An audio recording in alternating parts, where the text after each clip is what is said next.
I would tell a producer, if they're in a situation where they have some really big hype around a few records, I know this sounds kind of crazy, but maybe that producer isn't some super incredible musician that actually plays a ton of instruments and is super talented, but has gotten lucky to land on a few records. Maybe consider taking that co-pub deal in that bag, especially in the current state of the market. I feel like we're going back towards, you really have to have talent. The day of the internet producer, it's so oversaturated that you could get a whole bunch of luck placements off of just consistently throwing things at the wall over and over again. But there's so many kids doing that now, and so many kids willing to take something so little just to work with their favorite artist. I think if you end up in the position that you have someone that's able to get you a bag because they have a relationship at a major and they're able to get it, could be worth taking that. The truth is, if you are financially stable outside of music, the best thing to do would be to just admin as long as you can. I think more producers are learning maybe it's not so important to sign to a major publisher just to be able to say that you did, or to expect these certain things that you're going to get out of it, because sometimes you don't. Sometimes you sign and you have to be down your A&R's throat all the time, or your A&R loses their job and then you get shuffled off to somebody else. You might not be a priority at your label, which is often what happens.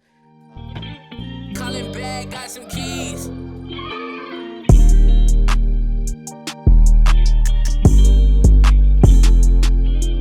And we back with another episode of Producer Royalty Podcast, and we're here today with my guy, Alex Loyalty. What's up, bro? What's up? How are you doing today? I'm tired. It's tired? Friday. Yeah. Well, I appreciate you joining. I found out about you and Bighead Music Group about 3 years ago, or maybe 2 years ago. One of the first introductions was watching your interview with Matt Booster, one of the lawyers I look up to the most. Yeah. So you had a great conversation. I was like, oh, nah, they are doing things at a super high level, and there's a lot to learn from you and what you guys have built.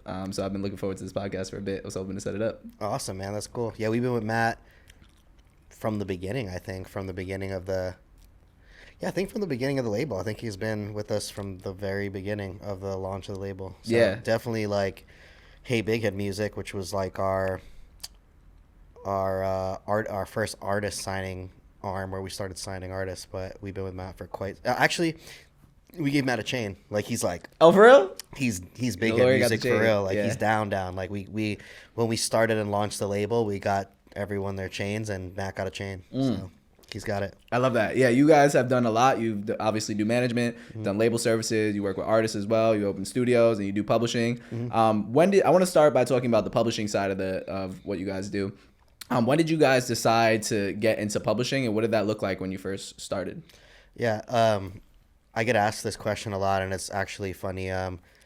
I mean, we can go hours on this podcast if I were to go to the history of like how we ended up here. But the funny thing about Bighead Music Group, Bighead Music Publishing in general, was that I helped direct Bighead to the direction of having a label and publishing branch as a backup, because of where he was at in his career at the time, which involved a lot of addiction, which was getting in the way of his success. And it was very difficult to get this person who was he was one of the most popular, well-known producers in the SoundCloud era. Easily could have gone in any direction he wanted, but we were missing sessions. We were at sessions and missing opportunities with some of the biggest artists you could imagine. We had tons of artists in his DMs, major artists, major labels, and getting anything done when you have someone who's in active addiction it's like a complete it's like a roller coaster that never stops, and a roller coaster that changes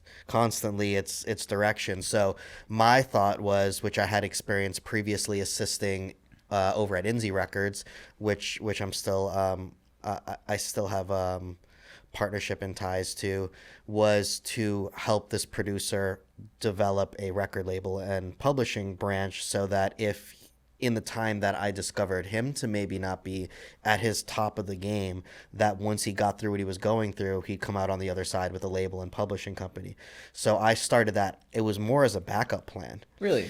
Yeah. And the first person that was signed to Bighead Music Publishing and Bighead Music Group was Monzo.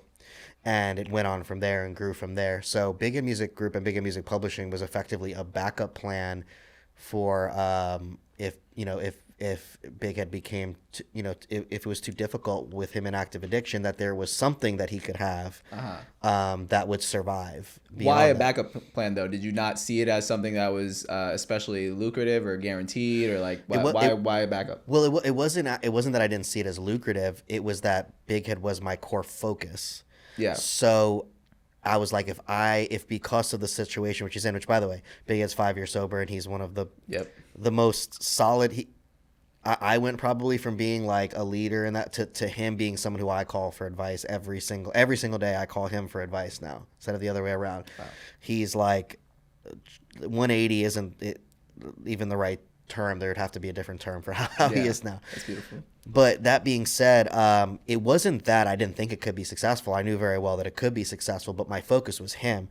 So backup plan was more about giving him an asset that he could have if he wasn't able to continue to produce hits for himself. So giving him something that could survive himself. Got you. And how did that evolve? So when it comes to a lot of producers want to start their own publishing company. I assume he was already in a publishing deal when you decided to start a new publishing company, right? So how did that? Did you not sign Bighead's catalog to his own publishing company when it started? This is a interesting story. So there was a series of disputes because at the time there's a series of disputes over publishing rights because there were people involved in Bighead's life prior that took advantage of him in active addiction, either signings that were forced, signings that may or may not have been valid because of him being addicted at the time of signing. So there was some complications in how we were to move forward, and some records stayed in certain places, some were able to come, but when we started Bighead Music Publishing, we did a partnership deal with Sony, which included Bighead and Monzo's publishing, and that we did a partnership. He was already with Sony. Is that part of it? Or no. He was doing an admin deal with Admin MP at the time. Admin MP's deal came to a close. We put a notice because we missed one series of notice, which put him into a second year of administration. And it was also because it was touchy. We were trying to figure out what direction we were going to go. We knew that if we left that admin deal, there could be open claims that started. So we needed to move really fast with what decision was going to be made. It's a lot of mess involving it. Luckily, most of it has worked itself out. Past things have stayed where they were. Going forward, all of the stuff with Bighead particularly went into a partnership that we did with Sony Music Publishing. So, was this like post Gucci Gang or this is post Gucci Gang? Yeah. Okay. Yeah. So his biggest. I mean, that was so as big as it gets was behind him, I guess. Well, those were with Admin MP. With Admin most MP, of the stuff, most of the major things, we were able to keep on the publishing side by protections with Admin MP. Yeah. I've had my issues in the past. They typically have good percentages Admin MP. I don't know. I mean, my issues with Admin MP came down to everything. The good things I'll say about Admin MP is they aggressively collect because that they need to make their money. So they're a very aggressive collector. The difference between like an admin and a publisher is sometimes you'll see major publishers, it'll be quite some time before they'll be hitting you up for some things that you might have already had released for a while. The things I noticed with Admin and P that were good is that they were out aggressively collecting anything, whether we said anything or not. They were finding things. So that I'll definitely compliment them on. The issues we had with Admin and P was when we finally decided we wanted to depart, and that's when communications and issues came when it was time to they had their run. They got an extra year, and that's when some issues came in. But ultimately, everything worked out. There's still some things hanging in the balance as when we did some analysis on some missing monies and large amounts that we still haven't accounted for today, tens of thousands of dollars, which is why, being on top of your admin is important, and a big thing I don't think that some people don't consider is transitioning from one admin to another is also a bumpy period of like some stuff ends up staying with another admin. If they're a legitimate responsible admin, they will supposed to pay those things forward to you or on to your next admin. So where does it get bumpy, the transition? In the transition process will be if that past company is holding on to funds that they're not supposed to be holding on to and not moving that stuff forward. So having a reputable admin is how do you notice important. that? How have I noticed that? Yeah, I mean, in a situation that we were in, we found a $70,000 discrepancy that we still haven't been able to account for to this day. The new people say it was paid through from the other people say that they paid it through to the forward. And these are, decent sized companies. They're not small by any means. And we've gone year after year after year of trying to figure out this. In fact, the only reason we were able to find this because one thing that people look into when it comes to their accounting is forensic audits. And A forensic audit. So unfortunately, you might be suspect of like 10, 20, $30,000 that might not be paid to you. But the reality is an audit can cost tens of thousands of dollars to do. So unless you're looking at least $50,000, if not more, it's not even worth doing the audit.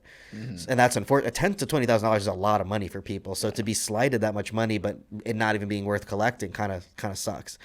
Have you engaged in that process before? Yeah. Forensic audits, yeah. Yeah, but indirectly. It was through we've done some partial catalog sales for Bighead in the past, like to help in some of his transition after sobriety. Like certain songs or certain percentages of songs? Portions of songs. Portions of We songs, made yeah. sure to keep, for him, things made sure he kept enough that made sense for various things we wanted to do with NFTs and stuff like that, potentially for the future. But in the process, which you'll find interesting, actually, this is like a piece of advice anyone could know. Like, if you're working with someone on a catalog sale, what's common is for that representative who's interested in doing the catalog sale, if you have a catalog big enough, is they're going to do an analysis for you, which effectively acts as a audit, so to speak. And it might not be, and again, I'm not an auditor, and I don't professionalize in any of these areas, but they're like effectively an audit of what's been going on, and in that process is how we discovered the discrepancy. And if it wasn't for us considering that, which we never ended up moving forward with it, but if it wasn't for that, we would have never known. So I never thought about that. Yeah. Sale, they do have to effectively when you want to sell it, they effectively have to. I always call it due diligence, but I guess due diligence is basically an audit. I guess, right? Yeah. Yeah. That makes sense. Mm-hmm. So in their due diligence, we got a sort of audit. Again, and I'm not an auditor, and I don't know the full details of how an audit works. But if it wasn't for them doing their due diligence, we would not have uncovered that discrepancy. Yeah, got you. Yeah. And when it comes to take it back to coming to a publishing partnership, what were you thinking when you were looking for somebody to do the admin side of your publishing company? Is there a reason why you didn't decide to do it independently and just do your own admin and to find a partner? And what were you looking for in a partner? Well, there's a few different reasons. One comes down, sometimes things just come down to money, and money was a factor at the time. So waiting on the collections, the certain circumstances that were very unique to Bighead's situation required us to want to find someone to make a payment and begin administrative service right away, because the situation was a little bit unique because of a lot of mess that was going on from previous relationships, and we just wanted to tie up loose ends before any possible new things had arisen. You said make a payment, so you mean get an advance? An advance, okay, yeah. Got you. Mm-hmm. What I would say about self-collection for a creative, some people are capable of doing it. It is, if you have a big catalog, it's a lot of work, and it's not just it's not just like going on your BMI and filling everything out. Excuse me. One thing that I've seen that really the big dogs or some very established admin who's got great relationships with these PROs and other revenue collection sources is like their relationship and their aggression. Because if you get any in hip hop, it's so common. Someone didn't file their thing right, or some other side didn't file their thing right, or a record didn't get cleared properly, and it's very common to get conflict that pops up. And that conflict could come at any time. Suddenly, there's a conflict in the registration, or someone claims something years down the line. When it comes to conflict, that's when you start to need someone to stand on business and have like a strong backing. And if you have someone like Sony, Warner, Universal who's saying, "No, this is what it is," it's a lot different than you trying to say it yourself. Unfortunately, it's just the reality. Like, it could be the same facts being presented, but I've seen how these PROs respond to a much bigger entity than it is to you independently. If you're able to have the time and you have the knowledge and you've educated yourself in all these different areas of resource collections, then by all means you save a lot of money. But there's a lot of time that goes into that, and I'm assuming most of the audience here is like upcoming rap producers and young people. Yeah. And what is involved in that lifestyle is constantly making beats with the hope of them placing. So to follow that up with now having to register all that stuff, I'm not saying it's impossible, and I'm not telling anyone not to do it, but it can be very difficult unless you are like very dedicated, very focused, very adamant. Not impossible, and if you can, you would save a lot of money and have a lot of direct control. But it is, I would say, difficult to do both. Not that you can't do both, and not that there aren't so many tools that definitely allow you and make it much easier. There's some self-service administration tools, but it really depends on who you are and where you're at in your career. If you're someone that's not, first of all, you won't even get a reasonable admin deal unless you have like no admin wants to take on somebody.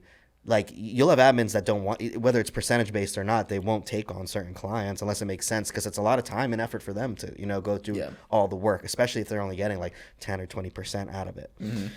So when it came to that decision for Bighead Music Publishing, and Advance at the time for everybody involved played a role.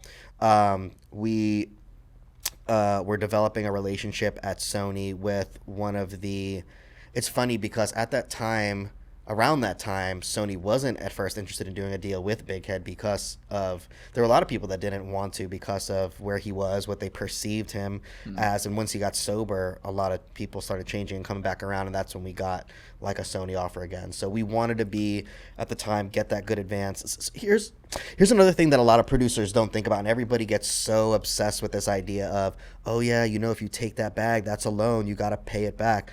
It's not a loan, first of all. Everybody's contract's different. There may be some wording in some contracts that may say that these companies could come after you in some way. I've never seen anything significantly that strong. The reality is it's an advance against future royalties, which do have to be paid back through those royalties. But it's not like a loan in a sense where if you take out a loan and you default on the loan, they can go after your credit. They can technically could probably try to levy bank accounts. It's uncommon that it happens. It depends on the size of the loan and what you signed. But an advance is not a loan. It's not the same thing. And in some cases, people talk a lot of crap about, oh, I took out this advance, now I'm not getting any royalties, but don't look at the fact, okay, how much have you even recouped? Yeah. Who really lost in the situation? Did you lose or did the label lose, So maybe you didn't take the advance, maybe you didn't take a few $100,000 advance, but to date you would have made $10,000, $20,000, $30,000 in royalties. You're better off with that advance, and the label's the one that actually got screwed over. Gotcha. And I'm not saying I'm pro label at all. I've been on every side. I've been the label, the publisher, the manager, the artist, the producer. So I see how everyone can get affected. But everyone's decision is unique. There's no, when you see people get on these, you see producers sit down on podcasts and talk about their personal experiences. Sometimes they don't have a full grasp of their own experience. And secondly, their experience might not relate to another producer's experience. So that's why a lot of advice that you hear is unique to that specific person, and the producer that's got multi-platinum hits and hundreds of thousands of dollars in uncollected revenue is totally different from the kid who's got he's the third producer on a loop for the first song that he's ever landed. So it's definitely 100% subjective. So what do you tell people that are interested in co-pub deals and some of the things that you That's such a simple answer. The real truth is, and this goes against me because I would love, initially, when with our label, a lot of people have signed to our label because of, I always tell someone, if you're going to sign co-pub, sign to a mid-level company that has multiple relationships. Because if you sign directly to Sony, you're going to get like just Sony relationships. Like with us, not trying to boost us up. There's so many other great publishers, way better than us, but they're like mid-tier or smaller, but they have relationships with so many different publishers that they can get you into different rooms, not just that one. So what I would tell somebody is, really, you should only sign co-publishing when you have a catalog that's big enough to get a big enough bag that it's worth to do co-publishing, and that this label is going to focus on you, that it's worth you giving away a big chunk of your catalog to get the focus and the bag. But that being said, you could be really early in the game, and there might be leverage you have because of an A&R at that label that really believes in you or likes you, and might be able to get you way more than you're worth, and that signing deal might be better than you'll ever get. So it's kind of a gamble, and if you don't know what your future is going to hold and you have this opportunity right then and there to get a really big bag, it could be worth it to take that bag. Now, what could happen is you could take that bag and you got, maybe not the biggest amount of money nor the best terms because you're not that big and don't have great leverage, and suddenly you get hit with these major placements that you never expected to have, just come out of nowhere, and now that deal might not look as favorable to you, but that's just how life goes, you don't know. Or you could never get another placement again, and thank God you signed that deal because the only reason you got that deal was hype around a single record or two, and so you're getting an offer that's inflated bigger than what the future ended up holding for you. So it's a gamble. The truth is, if you are financially stable outside of music, the best thing to do would be to just admin as long as you can. But some people can't. Some people don't have that situation. But some people have multiple things going on, and some producers, I think more producers are learning maybe it's not so important, to sign to a major publisher just to be able to say that you did, or to expect these certain things that you're going to get out of it, because sometimes you don't. Sometimes you sign and you have to be down your A&R's throat all the time, or your A&R loses their job and then you get shuffled off to somebody else. You might not be a priority at your label, which is often what happens. But it depends on their situation. But I would tell a producer and a manager representing a producer that if they're in a situation where they have some really big hype around a few records, and I know this sounds kind of crazy, but maybe that producer isn't necessarily the, some super incredible musician that actually plays a ton of instruments and is super talented but has gotten lucky to land on a few records, maybe consider taking that co-pub deal in that bag. Especially in the current state of the market. I feel like we're going back towards, you really have to have talent. The day of the internet producer, it's so oversaturated that you could get a whole bunch of luck placements off of just consistently throwing things at the wall over and over again. But there's so many kids doing that now, and so many kids willing to take something so little just to work with their favorite artist. I think if you end up in the position that you have someone that's able to get you a bag because they have a relationship at a major and they're able to get it, it could be worth taking that. But if you, again, like I said before, if you're stable enough, you have income coming in because you're selling beat packs, or you have a day job, or you just have some money saved up, and you can continue to admin and wait till that right moment and then leverage a better moment, but in between all that, there's a lot of luck, there's a lot of gamble, there's a lot of right place, right time that falls into that as well. Yeah, it feels like it's kind of betting against yourself a little bit to take a big co-pub deal. Absolutely. Which is some people should consider more. But I want to talk about, I often say the only 2 reasons, maybe 3 reasons to sign a co-pub deal are either to get a big advance, to get placement opportunities, or maybe to get a visa application approved, right? With the placement opportunities, how often do you see publishers actually getting their clients placements or big opportunities? And if they do, who are those producers? Why do they wind up getting the opportunities and others don't? That's a really good question. And there's multiple scenarios for how a publisher, obviously there's this general concept, a publisher's role, especially if they're taking half, usually it's like a 50 co-pub deal, that they're supposed to be aggressively placing you in things. What I've come to see is it's, especially on the publishing side, it's, even if you have these artists that sign to the, artists that are signed to publishers, right? So you'd assume that these publishing labels can therefore get your guys in the room. But that really depends on the tier of the artist. It depends on your A&R's relationship to those artists as well, and how many other producers he has on his roster. Yeah. One of our A&Rs at Sony also happens to be a good friend. So we, and we also co-manage artists together. So we have a good relationship. So that helps us get a little bit more in front of up the line. But on top of that, that A&R also is given a lot of work. They have a lot of producers on their roster. I find that publishers overwhelm their A&Rs with producers, which of course is going to happen in this day and age. There's just too many producers. Yeah. And the reality is that an A&R can't they really can't service what's on their plate. So you have to aggressively be on top of them. So I have found situations where publishers can directly help their producers by, having artists or producers right place, right time, get into the right rooms because they're signed to the label. I've seen circumstances where at publisher major events, placements have happened. For instance, we did a partnership with Ty Beats and Sony Music Publishing, and Ty, as a result, was at a Sony event and he ended up working on the Prove It record with 21 Savage on 21 Savage's album, the I think it was like the American Dream.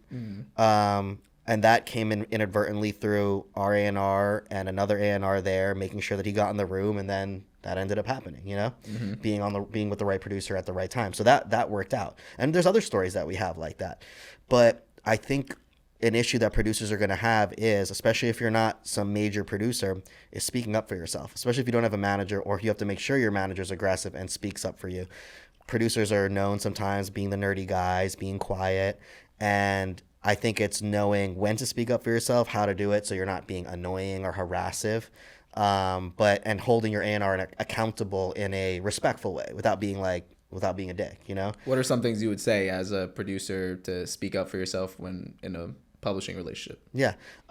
Being involved from the beginning. From the moment you sign, stay on top of everything. Stay on top of your A&R, but in a non annoying way.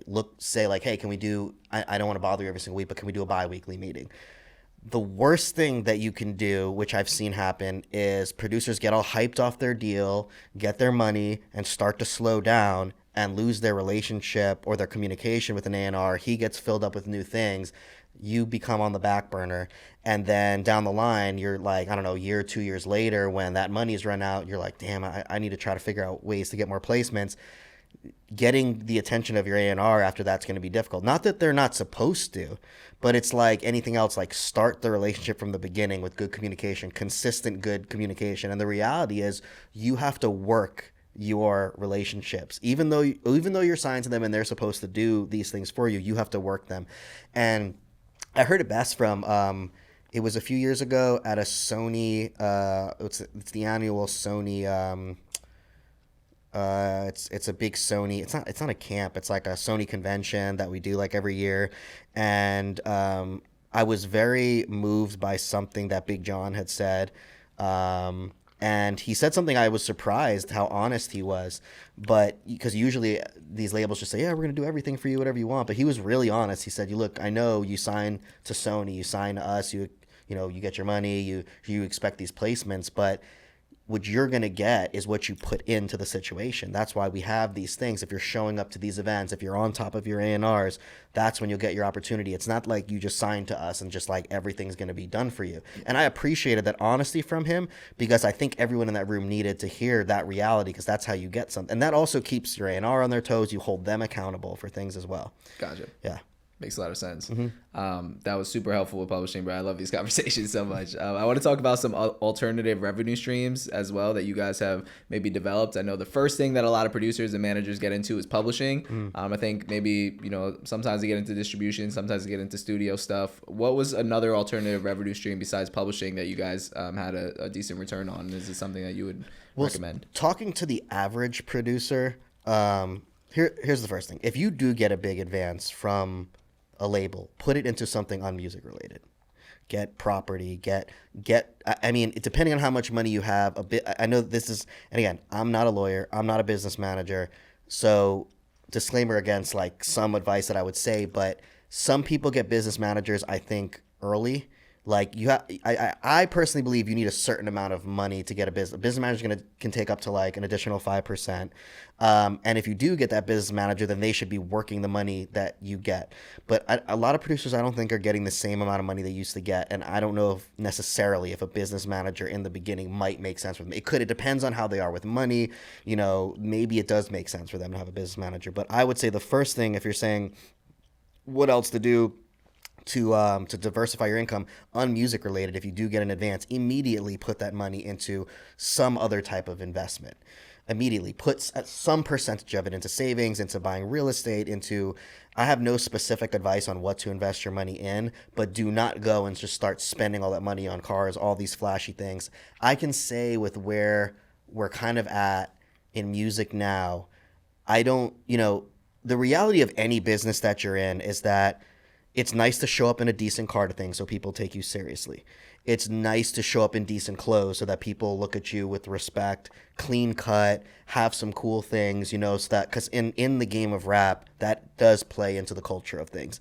But to get out of control and spend all of your money beyond what you're capable of spending on chains and cars and, the most important thing will be a few years from then when that money runs out, whether music worked out for you or not, that you have something to do with that money. So diversifying your income is the most important thing. If you're not in the position to get a deal right away, income diversification becomes difficult because of also the way the market is. Like, we could talk about beat kits and sound kits as the most basic thing, but a lot of these things are based on some kind of placement or success. But what I would tell a producer is, the moment you start landing placements, work on leveraging the attention you got from those placements to beat and sound kits.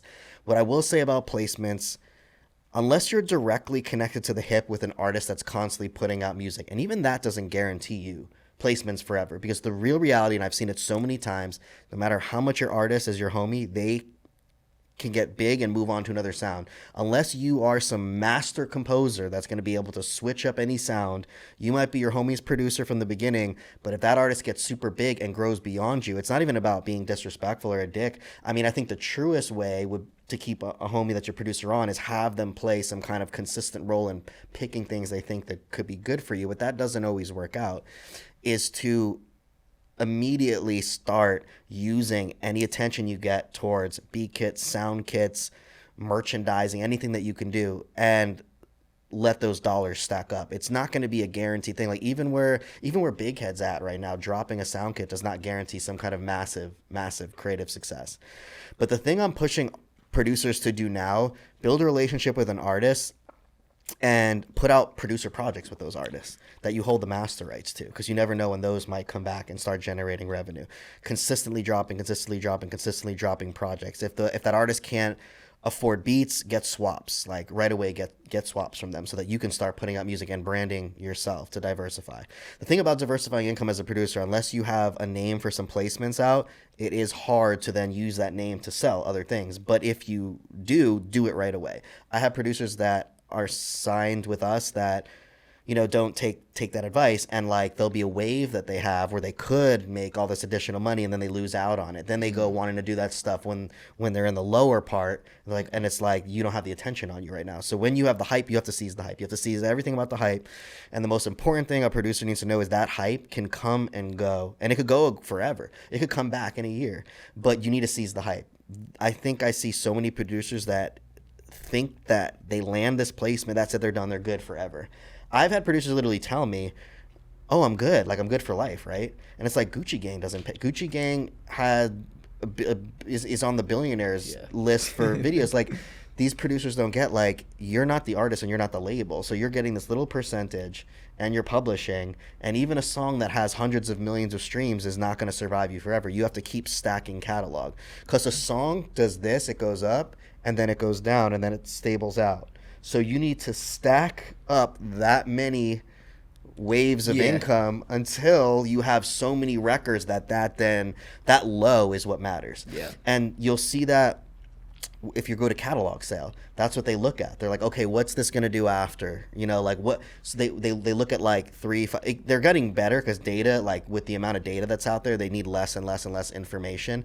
But they used to look for, like, I think they wanted at least 5 years of information on the record. They want to see where it's leveling out at. They want to see that, like, long line so they can go, that's what we're likely, that's our guaranteed, Then there might be sync and all these other things.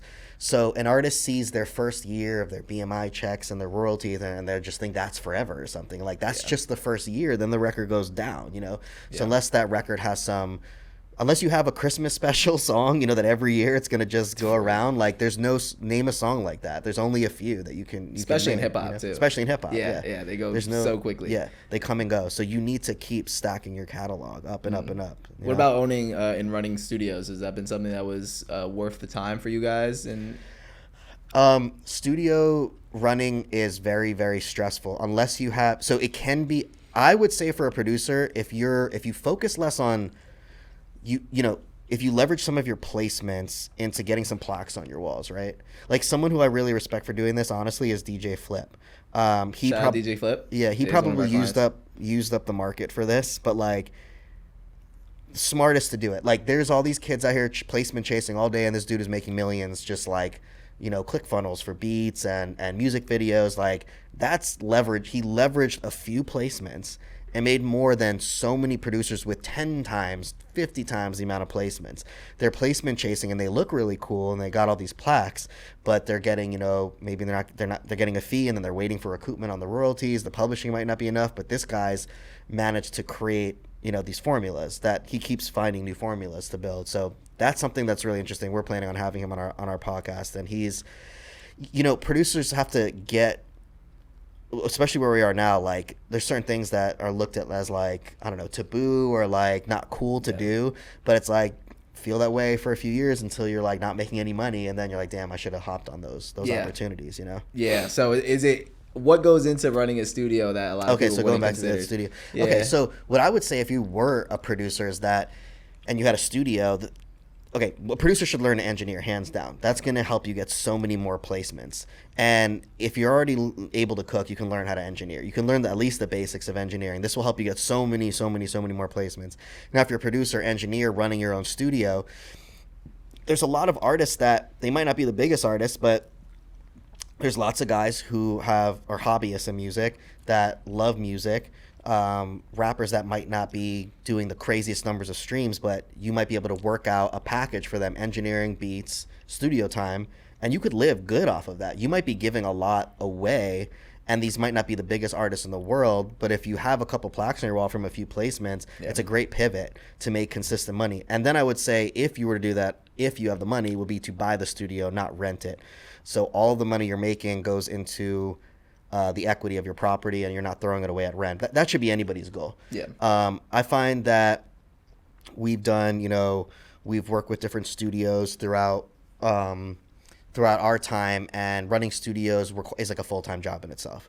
Like, it's not like you can just do it casually. It's just like it requires its own work of someone to do to manage a studio, especially in rap, where there's things you have to clean up and get rid of after every single session. You don't always have people coming in treating the place like it's being treated like, worse than a hotel room. So it really requires a lot of maintenance. So I definitely think if you have the discipline and the resources and the finances, it can be a great thing to run a studio as a producer if you're kind of going to be an owner operator. Yeah. In the beginning, and then once maybe if you build a name for yourself and you're able to work up those hourly rates. But if you'll see, like, depending on the market that you're in, Vegas is not bad because there's very few studios. LA, there's going to be so many studios. Florida, there's going to be less studios. But then also considering the industry you're in, you have, artists that don't want to pay. You have things that you have to deal with when it comes to people scamming, like running credit cards that aren't legit. So these are all things you have to take into consideration when running a studio. If you run it the right way, it can be very beneficial to your brand. It can be a way to just support yourself and support a living. But knowing that running a studio is not just out of your home, like if you're doing like, hey, come by, or I do, I've seen producers that do like, I'll come by you and I'll do a studio pop-up. Great. I'd totally recommend doing stuff like that if you can to bring in additional revenue. If you're going to do a studio, keeping in mind that it'd be very difficult to run a producer's career that involves just like looking for placements all the time and effectively running a studio. That would be something I'd recommend. I mean, you're super dedicated or you have the resources and the finances to partner with somebody on for sure that you can run that with. But that being said, a studio can be a great place. We're also, though, in a time where, we've gone back and forth between times where artists don't care about studios. They do their work at home. So that's that weird area, unless you're building a studio that like has this great appeal to it when you come to like, okay, this is a dope place that people want to come to. Yeah. Which we've always tried to do when we work with, studios that we've worked to build up, is like create a vibe for the place. Yeah. What about with releasing music as a producer? Because you touched on that before. Yeah. And like I've always some smaller producers ask me if I think it's worth it, and I don't have good advice on it. I want to get your perspective on it. Like a producer doesn't have major placements but wants to lock in with artists and release their own projects. Is it worth them putting in the time to executive produce and put in a collaboration project and release that on their own? Like, it depends on where the producer's at. One important thing that has to be known when doing a producer release is that I'd highly recommend that release, especially if that artist with a major, is considered a straight up swap. And the reason being is that you can go and put out a record, not a swap, where the artist maybe is like, it's not a true swap. The artist just won't charge you a fee because they use one of your beats. The label still that's doing the side artist agreement is usually doing an agreement where they're still going to need to collect some kind of royalty. So if you're putting the record out, getting no advance, no marketing, then that's okay because you can just directly account to them. But if you go and get an advance and a marketing budget to really make your real money, because what producer projects don't perform as well as people think that they do. Not that they can't, and not that that should discourage a producer from going that route, because I believe every single producer starting today should be stacking catalog. Not because the first or second or third project will go out. Maybe it's 10 projects all together that collectively make some kind of decent revenue stream for them. But that the reality is that, you know, sometimes a record goes out, and unless that artist pushes it passionately along with the producer, that record may not perform that well, even if it's a great record. So there's a lot of factors that go into a producer released record. And what I look for is, if I'm going to do that it's a swap, that they're in the side artist agreement and in the agreement with the artist team that we get video rights so that we can do a music video with them. That I'm looking for at least a post, a feed or story post with them. You put that in the contract? Try to. Yeah. Or you know, it also depends on relationship. Like sometimes we don't have to. It's just like, we've done producer release records. The relationship allowed all these things to happen. I didn't have to find it. That comes down to relationships too. Yeah, even with the labels that having, you know, if they're a major label artist, the label often doesn't give too many issues with those. Well, so if you're getting as long as you're at least getting the video rights and you're getting the sticker rights and you're getting sticker rights? Like sticker rights for the album, like album cover and stuff like that, name use on the album cover, name use and featuring rights. So as long as you're getting all that, they're okay with it. A lot of this other stuff then comes down to management. So if it comes down to an Instagram post or story post, sometimes labels and management will play, you know, ping pong on who is in charge of getting co-primary. Co-primary, you just like absolutely have to get, especially like if you go to a distributor and they're going to give you an advance, they're going to be looking for that co-primary. What's co-primary? Co-primary is when the producer's releasing the record, but it also looks as an actual release on the artist page too. Okay. So if you just get a feature right, it's going to go on their appears on, but the co-primary releases it to all of their followers and fan base and hits different algorithms on the DSPs. Gotcha. And then when you're writing your so you look for that as a producer to get co-primary, or you're saying absolutely. the label usually tries to get it? Like what do the artists? No, well, usually I mean, unless you're a big producer, if you're some small artist or some small producer that's trying to work a deal with a bigger size artist that's maybe going to give you some features in return for some beats, usually the artist, unless they really, really, really like you, they fuck with you heavy, they're usually not going to want to give co-primary because people want to keep their pages clean, and the label's not going to want to give primary, and management's not. Suddenly, once the record blows up, then they're going to want the co-primary, of course, right? But these are all things, hands down, you have to get as a producer if you can, because at the end of the day, producers have to realize that usually, unless you're like a Metro Boomin, you have like like a Murda Beats, you have even like a Bighead, that you have an independent brand that people actually are following you for you.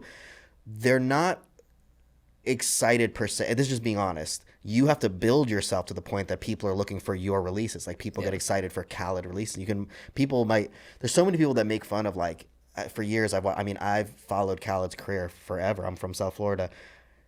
People anticipate a Khaled release. He's going to have records on his project that are fire records, and they're listening because they're Khaled releases. Right. They can make fun of however many times he shouts over the record as you want.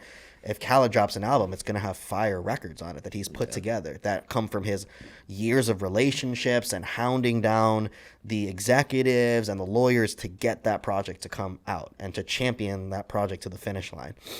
So as a producer, it can be valuable if you're building the catalog, and it can be valuable if you get all the rights that you really need to fight for and not just hope that the record's going to do well. Now, at the end of the day, sometimes, and I've been in plenty of positions where I had to take what I could get, or the record may have never gone out. And those records didn't succeed. They didn't do that well. But they may have never come out if we didn't take what we could get and put them out. And who knows, now that they're out, at least, one day they could just blow up, you know? What's your goal with releasing records as a producer? What do you think a reasonable goal as a producer should be? To release records on their own? Yeah. Like, would it be to build more relationships with artists? Like, to generate, how to go about doing it? I'm just trying to think, like, what makes it worth it to release your own project as a producer that doesn't have a brand as big as Bighead? I You know would what I mean? then I would be focusing on smaller artists. They're partnering up with upcoming buzzing small artists and doing producer artist releases with them. Yeah, so like joint projects with them yeah, rather joint than project releasing like with a collaboration tape with a bunch of random features on it. yeah, definitely Yeah. definitely like a joint project before Yeah. before mixing it up with a bunch of different artists to Gotcha. get yeah, that's That what would make that's sense. yeah, and even we're doing that now with Bighead. We have planned release for a lot of his very rare anticipated records, and we're deciding, since he's never released his own album yet, we've released singles, but he's never released his own album, are we going to just do the Pump Bighead project first, or a Pump Tracy project, or are we going to do this collective of all of Bighead's, these unreleased records that people have been anticipating, and then drop his like one-off albums with Pump, one-off album with Tracy after? We're still figuring out which route that we want to go for that. But a big thing that we're doing that I'd highly recommend producers to do is to start tying in physical products, especially if it's an unknown with your streaming releases. Especially as a producer, like I said, producer streaming releases don't historically perform super well, but physical could be something cool enough. And if you're lucky enough to get a one-off with an artist and you can clear physical rights, fans of that artist might be very interested in a vinyl or a CD or a cassette tape that's packaged in with a t-shirt or socks or something like that. Then that feels tangible and something cool, like off this one single with this artist. It's this producer artist rare collab. I got the shirt, I got the vinyl, I got the DVD, which is what we've been focusing on. We've been doing vinyl rollouts and CD rollouts, and packaging things with partnering up with the clothing brand and teaming up and cross marketing each other so that we can get some actual physical sales out of things. That sounds probably pretty out of reach because there's not many people to look at to do it. Like right now, if somebody asked me, let's do a rollout for some physical, I'd be like, shit, I don't even know where to look, where to start. So we just did a partnership with Bighead Music Group, Ty Beats, and the NFL, where the NFL. So let me correct that. The NFL team, the Arizona Cardinals, where we did It was originally just supposed to be a song release for their all the NFL teams do a rollout of what's on their schedule, and we managed to convince the team to not just do a single but to actually do an entire EP, and then on top of that do a vinyl rollout. So we did a rollout digitally, which did great. It ended up on Good Morning Football, mentioned on a bunch of radio stations, and then we did a bunch of vinyl. And so here's the thing about vinyl and any merch is that sometimes you don't have the money to get 100 vinyl or even one. It has to be cost effective. But what we've been doing that's unique, that as a service that we also offer now, is pay per order of vinyl, tapes, CDs. The cost per unit is a lot higher, but we don't have to worry about sitting on 100 or 1,000 units that may not sell. So maybe we sell a lot less, but we get the few fans that are willing to pay that premium, and we don't have to come out of pocket anything. So that's a service that we're starting to offer that for our artists and for other clients and label partners, but we may also do for producers in the future if we see that start to pick up. But there are so many resources a producer can use for merch that's like on-demand print for merch, that they don't have to go print 100 shirts if they can't afford to. There's so many online paper print. And yes, the cost is higher, but you weigh that risk of, do I print 100 shirts at this much big discount, but maybe I'm sitting on 100 shirts? Or do I only sell 30 shirts? They're much more money, but at least I didn't have to lay that out. Those fans rolled that bankroll for me. I made a little bit less because my cost per unit was higher, but at least I got those sales out, Makes perfect sense. Mm-hmm. Yeah. So was it easier or harder to get into the physical sales than you would have anticipated? We're still working on it. It's still in progress of seeing how it goes. We have some past records that we're going to be throwing all up onto physical. Something where I think that's cool for a producer is they can also tie in to add value to those discs, is add the instrumental on there. What we did with the Arizona Cardinals is we did all the songs, and side B was all the instrumentals. So a producer selling instrumental vinyl, instrumental CDs, equivalents of that fans might be like, oh cool, I get the instrumental also as well. Dope. But we're still working on it to see how it goes. It's what we've decided to branch off to because we feel like people want tangible stuff, collector items, rare items, and what we may be able to see off the physical items might be more than what we'd see in streaming. Word. Yeah, just from like way less. What about with paying for features as a producer to tie up the conversation on releasing So projects? I think Is that there's a something- lot of hate around this. I think it's no different than an artist trying to get a feature to get attention to themselves. I actually think it's really smart. Essentially, it's probably depending on so if you catch an artist at a certain point in their career, maybe they're in a tough spot. Sometimes it happens, or maybe they're not in a tough spot. They just want to make some money real quick. If you could fully, effectively, truly clear a real feature. Now, you got to be careful. Some of these artists are going to sell you a feature, but they're locked into a deal with the label that you now also have to get the clearance from the label.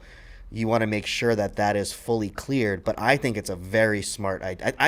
I think any producer should do that. If they can effectively get a good, because they're going to collect their money back on it, go do the physical thing that I'm talking about. I guarantee you go spend $400 on a feature from some artist that once was really cool, maybe isn't as popular right now, but fans would still love to hear something from them. Get the rights to everything and do a combination merch rollout with some physical and shirts and put it up on streaming. And even if you don't profit or make money back, it absolutely will get attention to you, which then you might be able to sell. Now you could start. I think should be a little bit reform around this. There's this taboo around a sense of paying to get on a beat with someone, it's tacky or a bad look. But I think if as long as you're providing value and opportunity to somebody, if you were to charge people to get on beats with you or beat collabs that you are actually submitting to artists for real, I don't think there's anything wrong with that either. And if you've built a relationship now with an artist by buying their feature, now that artist might just fuck with your beats. Now you've also opened up a way to collab with other producers and additionally another stream of income there too. I'm all for the purchasing placements as long as you do your due diligence and make sure they're fully cleared. Because sometimes it happens all the time, whether you're an artist or a producer, you get a feature.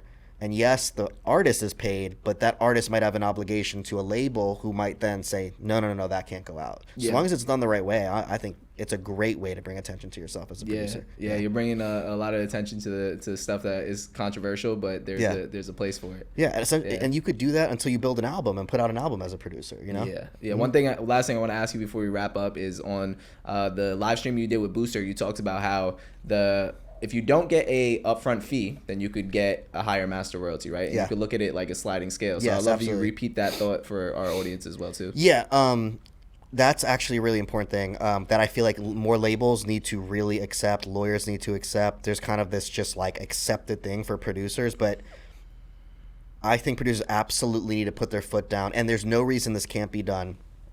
Depending on this is about where the producer is at in their career. So if the producer is able to command $10,000, right, but the artist only has $5,000, then you need to scale up their royalty. Or if they have zero, then obviously depending on how big that artist is, that needs to be have half the master of the song and not non-recoupable. Just get off the gross. This has always been my feelings on things is if an artist can't pay, your royalty should come off the gross, period.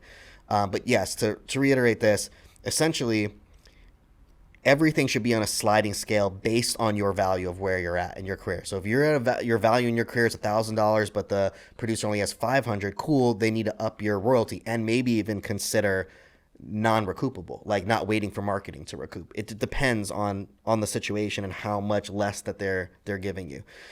And if they're able to give you more money, it'd be the same taking less royalty. Some artists, some things that are becoming very common right now that I'm seeing I see with G59 Records is buyouts.